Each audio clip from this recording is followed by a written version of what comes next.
अल्लाह ताला हर शख्स को अस्पतालों के, डॉक्टरों के, वकीलों के और कोर्ट कचहरी के मामलात से बचा के रखे। कहा जाता है पाकिस्तान के अंदर ये मिडिल क्लास के लिए नहीं है, ना तो वो इनको अफोर्ड कर सकता है, ना ही इसको बर्दाश्त कर सकता है। वकीलों के चक्कर तो हमने बहुत देखे हैं, पहली दफ़ा अस्पतालों के चक्कर भी लग रहे हैं किसी वजह से। और मेरी ये आदत है कि मैं कहीं पर भी जाता हूँ तो मैं उस सेक्टर को ऑब्जर्व करता हूँ कि उसके अंदर एक आम बंदे के लिए क्या मसाइल हैं और उनका सलूशन क्या है। एक मिडिल क्लास और एक लोअर मिडिल क्लास रोज़ाना की बुनियाद पर उस सेक्टर में किस तरीके से क्या क्या जंगें लड़ रहा है। और जब मैंने हमारा हेल्थ सेक्टर देखा यार, मैं तो बहुत परेशान हो गया।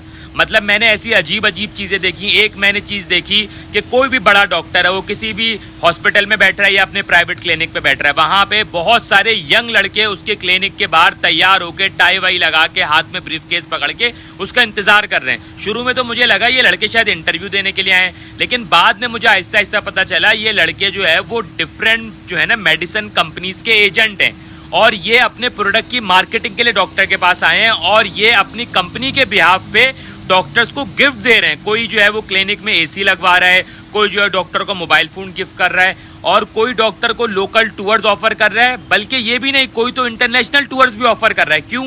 कि डॉक्टर साहब आप हमारी कंपनी का जो प्रोडक्ट है, जो मेडिसिन है, वो आप पेशेंट्स को लिखें।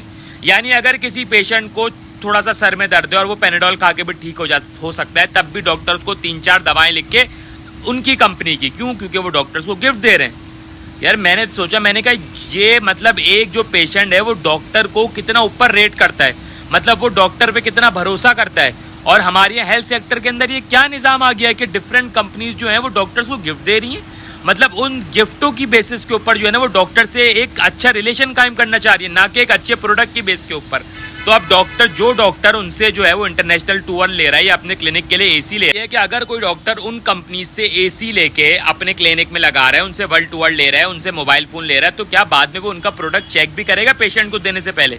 जी नहीं। उस डॉक्टर ने उनसे गिफ्ट ले लिए, वो उनका प्रोडक्ट लेके आगे पेशेंट को दे देगा बगैर चेक किए। हालांकि ये कितनी बड़ी जिम्मेदारी है। दूसरा बड़ा मसला मैंने ये देखा कि कोई भी बड़ा डॉक्टर जो है जब वो गवर्नमेंट अस्पतालों में बैठते हैं तो पहले तो उनका टाइम बहुत कम होता है, 2 से 3 घंटे। उसमें भी उनकी कोशिश ये होती है कि वो लेट आए। यानी अगर किसी डॉक्टर की टाइमिंग 9 बजे से 11 बजे तक है तो वो आता ही जो है ना 10 बजे और पौने 11 बजे उठ जाता है। क्यों? हालांकि ओपीडी में 100+ पेशेंट बैठे होंगे, क्योंकि वो सस्ता है ना भाई, 200-300 रुपए की पर्ची बन जाती है। वो वहां पे नहीं देखेगा, वो बोलेगा प्राइवेट आ जाओ मेरे पास। प्राइवेट में उसका एक टाइम का विजिट जो है ना 2500, 3000, 4000 होगा, लेकिन वो प्राइवेट अस्पताल में टाइम से आएगा, टाइम से जाएगा। एक तो वो ऑलरेडी कम टाइम दे रहा है गवर्नमेंट हॉस्पिटल में और उस पर भी जो है ना वो अपना टाइम पूरा नहीं करता। तीसरा बड़ा मसला, अगर आपके पेशेंट को कोई इमरजेंसी है, कोई उसकी इमरजेंसी में सर्जरी होनी है, आप किसी गवर्नमेंट हॉस्पिटल जाएंगे तो वो पता है आपको इमरजेंसी के अंदर क्या बोलेंगे? 1 हफ्ते बाद आ जाओ, 10 दिन बाद आ जाओ, 12 दिन के बाद का टाइम है। मतलब इमरजेंसी पेशेंट का ये हाल है। और अगर आप किसी प्राइवेट अस्पताल में जाओगे ना तो वो आपको ये नहीं बोलेंगे कि अगर 15 लाख रुपए की सर्जरी है तो आप बोलोगे जी 50% अभी जमा करा देता हूँ, 50% बाद में। बोलेंगे नहीं जी, आप एक काम करें 17 लाख जमा करा दें, 15 लाख तो सर्जरी का जो पैकेज है और 2 लाख रुपए एडवांस जमा करा दें कि बाद में अगर कोई मेडिसिन वगैरह या इंजेक्शन वगैरह यूज़ हुए। तो ये हमारा हेल्थ सेक्टर है, इंश्योरेंस नाम को नहीं है। मुझे बताएं ये गरीब इस पूरे हेल्थ सेक्टर सिस्टम के अंदर किस तरीके से, अब अगर उसको कोई बड़ी बीमारी हो जाए, उसके पास पैसा नहीं है, वो किस तरीके से अपने पेशेंट को जो है वो ठीक करा सकता है? उसके पास तो सिर्फ यही है कि वो इंतज़ार करता रहे और अल्लाह के आसरे बैठा रहे। मतलब हमारा हेल्थ सेक्टर यार बुरी तरीके से नाकाम हो चुका है। ना यहाँ पे इंश्योरेंस है, ना यहाँ पे कोई मेडिकल कार्ड है, ना यहाँ पे गरीब के लिए कोई फैसिलिटी है, ना यहाँ पे मिडिल क्लास के लिए कोई फैसिलिटी है। बेचारे रुल रहे हैं यार।